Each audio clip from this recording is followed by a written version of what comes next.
आदाब नाजरीन, आप देख रहे हैं एनएन चैनल में अनिस फातिमा। पेश है खबरनामा।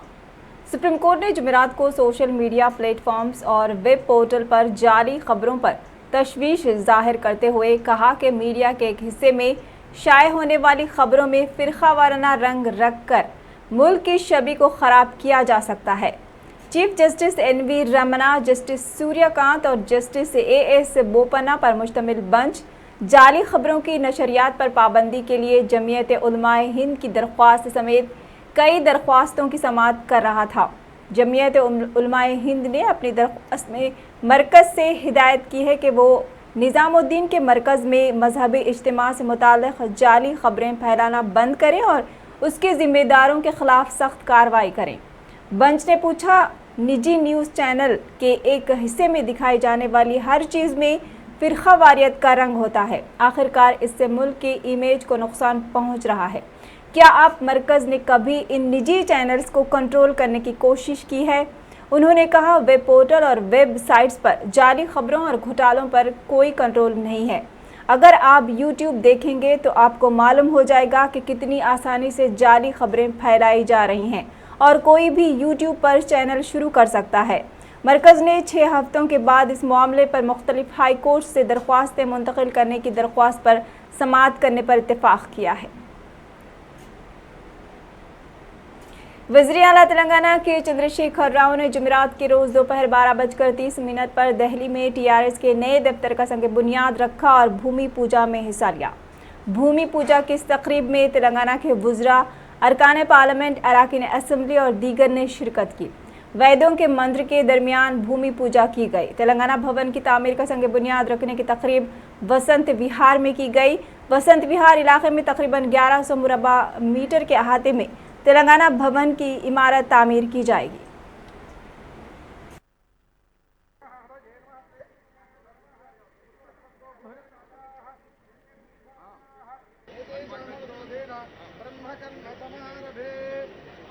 అక్షంతలు వాసన చూసి వెనకాలకు వేసుకోండి. ఉత్తిష్టంతో భూతపిశాచాః ఏతే భూమి భారగాః ఏతేషాం బ్రహ్మ కర్మ సమారభే ప్రణవస్య పరబ్రహ్మ ఋషిః పరమాత్మా దేవతా దేవీ గాయత్ ప్రాణాయామే వినియోగः యావో అజజ్ఞిరే తస్మాత్ జాత అజావయః యత్పురుషం వ్యదధుః मुखं केमस्य कौ बाहु ऊरूपादामुच्यते ब्राह्मणोऽस्य मुखमासीत् बाहुराजन्यः कृतः ऊरू तदस्य यद्वैश्य ॐ तदेव लग्नं सूर्यं देवता बलं चन्द्रबलं तदेव विद्या बलं दैव बलं तदेव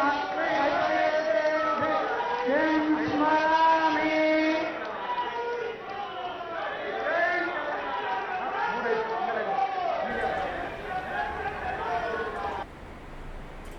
साबिक सदरनशीन कानून साज कौंसिल जी सुखेंदर रेड्डी ने मीडिया से बात करते हुए पार्टी कायदीन और कारकुनों को पार्टी की 20वीं सालगिरह की मुबारकबाद पेश करते हुए बताया कि तेलंगाना की तश्कील के बाद टीआरएस हुकूमत इख्तिदार पर फायज होते हुए वज़ीर आला के चंद्रशेखर राव की क़यादत में गुज़िश्ता 7 साल से अवाम की फलाह व बहबूद के लिए इक़दामात को यकीनी बनाया है, जबकि मरकज़ की बीजेपी हुकूमत गैस सिलेंडर्स, डीजल, पेट्रोल की कीमतों में मुसलसल इजाफा करते हुए मुल्क और रियासत की अवाम पर माली बोझ आयद किया है। उन्होंने सदर रियासत बीजेपी बंडी संजय पर इल्ज़ाम आयद किया कि उन्होंने अपनी प्रजा संग्राम यात्रा के दौरान फ़िरका वाराना मुनाफरत फैला रहे हैं।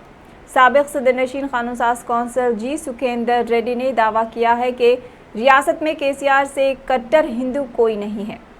उन्होंने बताया कि टीआरएस हुकूमत की जानिब से बरखी और पानी की सरबराही बेहतर अंदाज में करने की वजह से रियासत का GDP 9.8 तक पहुँच गया है और धान की पैदावार से 41 करोड़ रुपये की आमदनी होगी।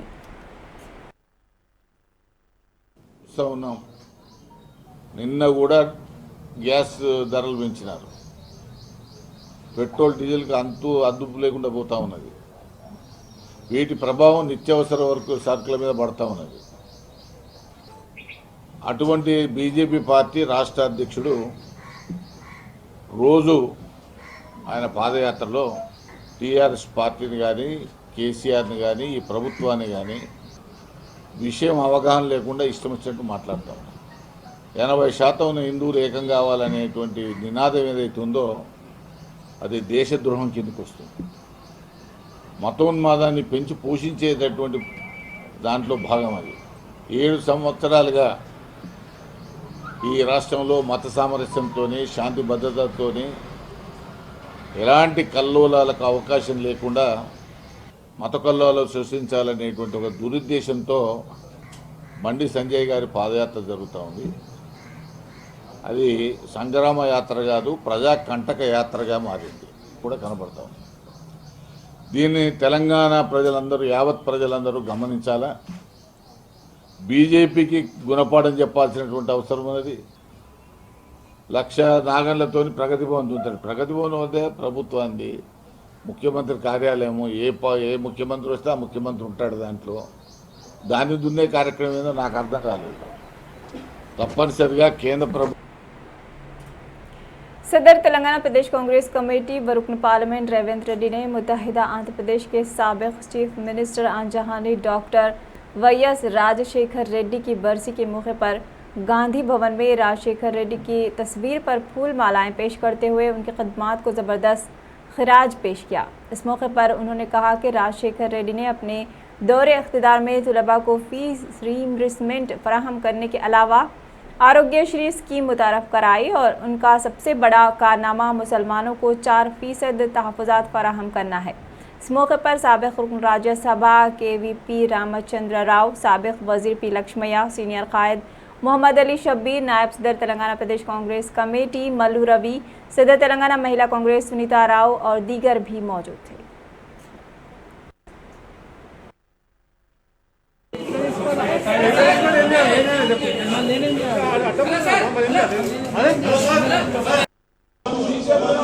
आज का दिन उनका हेलीकॉप्टर से गिर के इंतकाल का दिन है और उनका अचानक से हेलीकॉप्टर के हादसे में गुजर जाना ये सारे दोनों तेलुगु स्टेट यानी मुत्तहिदा आंध्र प्रदेश में सबके लिए नुकसानदा है और ख़ास तौर पर कांग्रेस पार्टी को नुकसानदा है।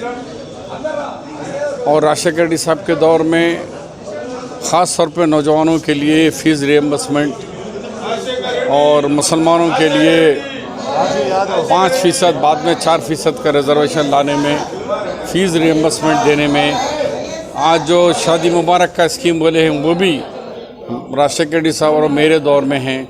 तो मुझे राजशेखर रेड्डी साहब से मिलकर काम करने का मौका मिला और कई नई चीज़ें, नए स्कीम्स लाने का मौका मिला। ऐसे इंसान का गुजर जाना वाकई हमारे नुकसानदा है। लिहाजा राजशेखर रेड्डी साहब तो दुनिया में नहीं है, लेकिन उन्होंने जो मुसलमानों के लिए जो रिजर्वेशन और फ़ीस रिएम्बर्समेंट इस तरीके से कॉलेजेस और भी कई कारनामे दिए, वो हमेशा दिल में याद। वज़ीर आला के चंद्रशेखर राव भूख हड़ताल के माहिर हैं और ये वो खुद मुसलसिल दावा कर रहे हैं। अगर ऐसा ही है तो दरिया कृष्णा के पानी के मसले पर तेलंगाना से होने वाली नाइंसाफ़ी के ख़िलाफ़ वो जंतर मंतर पर दिल्ली में हड़ताल करें ताकि तेलंगाना के किसानों को राहत हो सके। अगर केसीआर ऐसा करते हैं तो तेलंगाना प्रदेश कांग्रेस कमेटी ना सिर्फ उनके फैसले की तायद करेगी बल्कि टीपीसीसी अपने हज़ारों कारकुनों के साथ दिल्ली में केसीआर के साथ भूख हड़ताल करने से गुरेज नहीं करेगी। रेवंत रेड्डी ने एक प्रेस कॉन्फ्रेंस से खिताब करते हुए ये बात कही।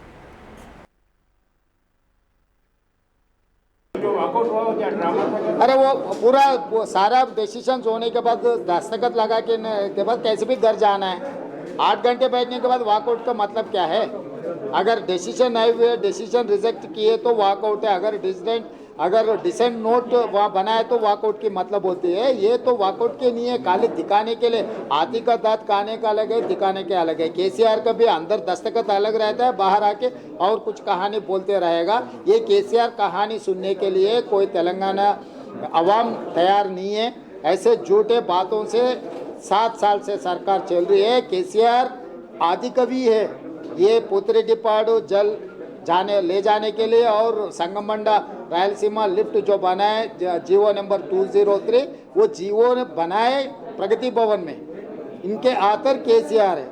तो इसीलिए हिस्सा लेने में, कमीशन खाने में केसीआर एकदम एक्सपर्ट है। ये दोनों के पंचायत मेगा कृष्णा रेड्डी सेटल कर रहा है कि मेगा कृष्णा रेड्डी अच्छा कमाने के लिए तेलंगाना बने जैसा दिख रहा है। सब नजराना बोल रहे हैं आप, क्योंकि और तो कोई भी नहीं है, तो फखर की बात है ना तेलंगाना। अरे किसके फखर है भाई? तेलंगाना जनता, आप जाके उसमें रह सकते क्या? केसीआर परिवार रह सकते, बेटा बेटी दामाद, उन लोगों के लिए और एक बंगला बना रहे, एक गढ़ी बना ले रहे खुद का। तेलंगाना जनता को क्या लेना देना है? यहाँ पर कुछ भवन बनाए, कभी आप गया, आपको रहने दिए क्या? ये उनके लिए केसीआर को नजराना दिए नरेंद्र मोदी। ये नजराने के लिए तेलंगाना को बेच दे रहा है केसीआर ने। तो इसीलिए हम ये कह रहे हैं भाई, आप ईमानदारी बेच लो, आपका कुछ भी बेच लो, मगर तेलंगाना आम जनता को बेच दे रहे। इसीलिए कांग्रेस पार्टी एतराज कर रहे हैं। तेलंगाना जनता के लिए जो पानी का झगड़ा चल रहा है, वो झगड़ा में आप लड़ो। अगर आप लड़ने के हिम्मत रहा, या आप लड़ने के, आप हमेशा केसीआर साहब ने ये कहता है कि मैं जान लगा के तेलंगाना हासिल किए, हम तो क्या भूखा हड़ताल किए। अभी इसीलिए हम लोग ये डिमांड कर रहे हैं भाई, आप भूखा हड़ताल में बहुत एक्सपर्ट है ना, जंतर मंतर में भूखा हड़ताल में बैठो, तेलंगाना के जो हिस्सा मिलना है पानी, वो पानी के लिए लड़ो। हम भी पूरा मदद लगाएंगे, पूरा ताकत लगा के यहाँ से 2-4 ट्रेन भर के हम तेलंगाना जनता को दिल्ली ले जाएंगे। केसीआर और केटीआर जंतर मंतर में भूखे हड़ताल को जो कृष्णा झेल के लिए अगर लड़े, तो जम के लड़े, तो हम लोग साथ देने के लिए तैयार है। साबिक वजीर व सीनियर कांग्रेसी कायद मोहम्मद अली शब्बीर ने कहा है कि तेलंगाना राष्ट्रीय समिति मुल्क की सबसे ज़्यादा दौलतमंद सियासी जमात है। एक तो 35 साल कांग्रेस पार्टी जो मरकज़ के अलावा पूरे हिंदुस्तान में बरसरे इख्तिदार रही, इस सियासी जमात का ना ही दिल्ली में और ना ही हैदराबाद में कोई ज़ाती दफ्तर है, जबकि 7 साल से बरसरे इख्तिदार टीआरएस का ना सिर्फ हैदराबाद में बल्कि पूरी रियासत और अब मरकज़ दिल्ली में करोड़ों रुपए की लागत से ज़ाती दफ्तर तामीर किया जा रहा है। इसके अलावा तेलुगु और इंग्लिश अखबारात के अलावा टीवी चैनल इस जमात की मिल्कियत है। शब्बीर अली ने केसीआर से सवाल किया कि तेलंगाना अवाम के मसाइल को पसो पुश्त डालते हुए दिल्ली में पार्टी ऑफिस इमारत की तामीर क्या ज़रूरी है।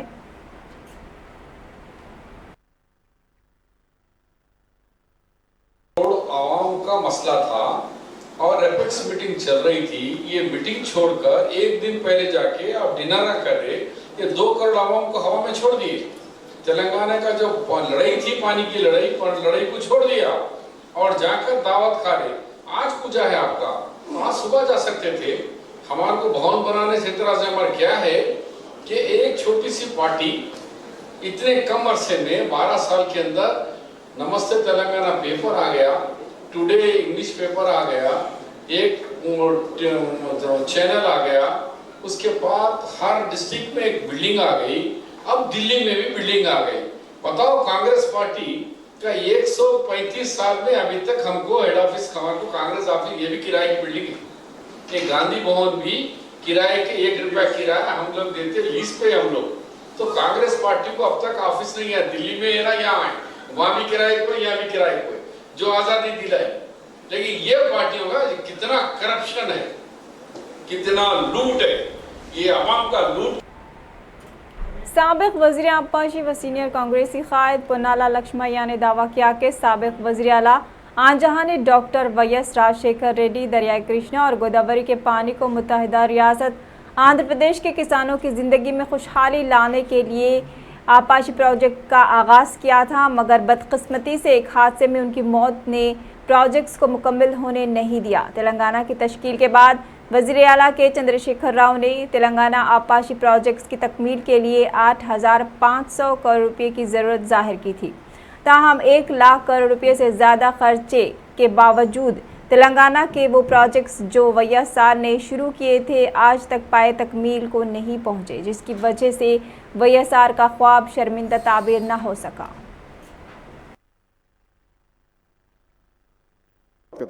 लक्ष्मण साहब, जब वाईएस राजशेखर के दौर में आप इरिगेशन मिनिस्टर थे तो इरिगेशन ने कई प्रोजेक्ट शुरू किए थे जो बहुत बड़े। उस वक्त कृष्णा नदी का क्या था और तेलंगाना के इशू क्या थे, आज इशू क्या है, उस पर जरा आप। नहीं, देखिए 10 साल टीडीपी गवर्नमेंट था, वो गवर्नमेंट में किसानों का हाल बहुत बुरी हो गई है। हज़ारों लोग सुसाइड कर रहे थे,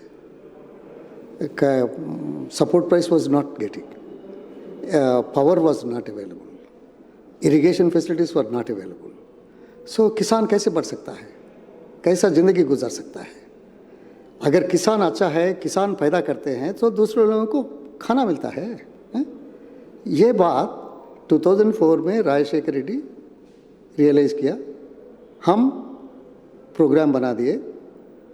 जो बचाव तवा ट्रिब्यूनल का फैसला था, वो फैसला में जो फ्लड वाटर, सरप्लस वाटर अगर 2005 तक आंध्र प्रदेश यूज़ नहीं करे तो, नहीं कर सके तो that right will expire. So, and the other upper states like Karnataka and Maharashtra, they have the right to ask a share in the flood waters. So, ये समझ के तेलंगाना भर में टीआरएस पार्टी झंडा जश्न धूमधाम से मनाया गया। इस मौके पर टीआरएस कायदीन ने रियासत के हर जिले में टीआरएस का झंडा लहराया और मिठाइयां तकसीम की और जय तेलंगाना के नारे लगाए। वजीर खजाना हरीश राव ने सिद्दीपेट डिस्ट्रिक्ट हेडक्वार्टर में मुनक़िद हुए पार्टी की परचम कुशाई तक़रीबात में शिरकत की और टीआरएस परचम कुशाई की। वाज़ेह है कि टीआरएस पार्टी कायदीन को रियासत में आज 2 सितंबर को टीआरएस झंडा त्यौहार में शिरकत की हिदायत दी गई है। वज़ीर अफ़ज़ाई समावेशियाँ तरसानी श्रीनिवास यादव ने सिकंदराबाद में बंसीलाल पेट डिवीजन के जब्बार कॉम्प्लेक्स में टीआरएस पार्टी का झंडा लहराया। इस मौके पर खिताब करते हुए उन्होंने कहा कि रियासत में टीआरएस पार्टी काफ़ी मेहनत व मशक्क़त के बाद अपनी शिनाख्त बनाई। इस मौके पर खैरताबाद में रुकन असम्बली दानम नागेंद्र ने भी पार्टी परचम लहराया। वाज़ेह है कि पार्टी परचम कुशाई तकरीब के बाद अजला के गाँव और वार्ड कमेटियों की तश्कील शुरू हो जाएगी।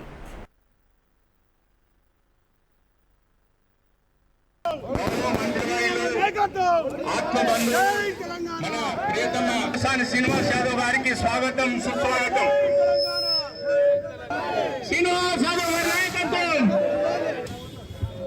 జై తెలంగాణ, జై తెలంగాణ, జై తెలంగాణ, జై తెలంగాణ, జై తెలంగాణ. కేసీఆర్ నాయకత్వం, కేసీఆర్ నాయకత్వం, జై తెలంగాణ. ఇప్పుడు మంత్రివర్యులు తమ అమూల్యమైన సందేశాన్ని అనుగ్రహిస్తారు.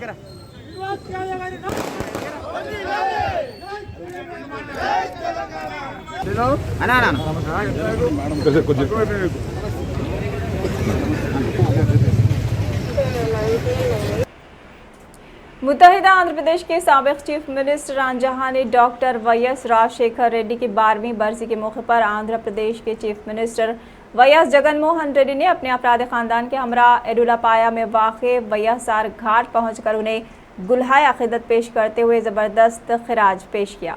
वाईएस राजशेखर रेड्डी की बरसी के मौके पर वाईएसआर घाट पर खुसूसी दुआओं का एहतमाम भी किया गया। इस मौके पर जगनमोहन रेड्डी की वालदा वाईएस विजयम्मा, बहन वाईएस शर्मिला और वाईएस भारती मौजूद थे।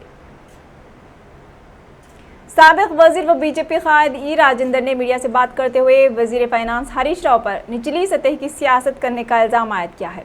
उन्होंने बताया कि हरीश राव ये झूठी तशरीह कर रहे हैं कि हुजूराबाद में तरक्की के कोई काम नहीं हुए हैं और ना डबल बेडरूम मकानात तकसीम किए गए हैं। उन्होंने हरीश राव को चैलेंज किया कि वो हुजूराबाद के चौरस्ते पर बाबा साहेब अम्बेडकर के मुजस्समे के पास खुलेआम मुबाहिस के लिए आएँ। ई राजेंद्र ने बताया कि मैंने कांग्रेस दौर इख्तिदार में अपोजिशन का रुकन असम्बली रहते हुए साबिक वज़ीर आला किरण कुमार रेड्डी, जिन्होंने तेलंगाना की तरक्की के लिए 1 रुपया ना देने की बात कही थी, उनसे करोड़ों रुपये मंजूर करवाते हुए हुजूराबाद की तरक्की के लिए काम किया।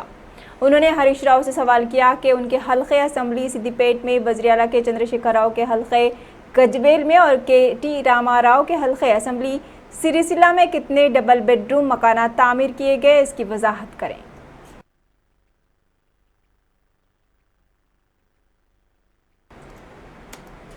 खबरनामे में फिलहाल इतना ही। मज़ीद खबरों के लिए देखते रहिए ANN चैनल। अल्लाह हाफ़िज़।